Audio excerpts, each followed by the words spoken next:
ffe tuli Baganda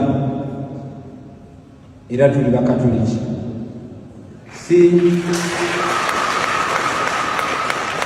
lwakubanga nti amadiini amalala oba amawanga amalala tetugatwala nga kikulu, naye kino kyogedde kuba tukyenyumirizaamu ate tuli mu kijaguza olunaku olwaleero.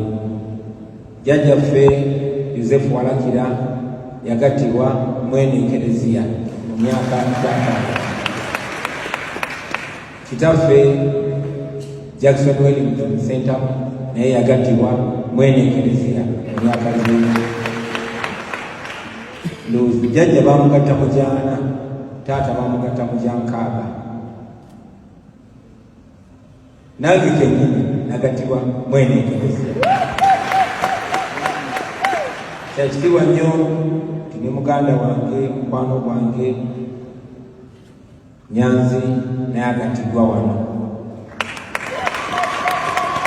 era tulina essuubi nti n'abaana baffe n'abazzukulu nabo bajja kugattibwa wano.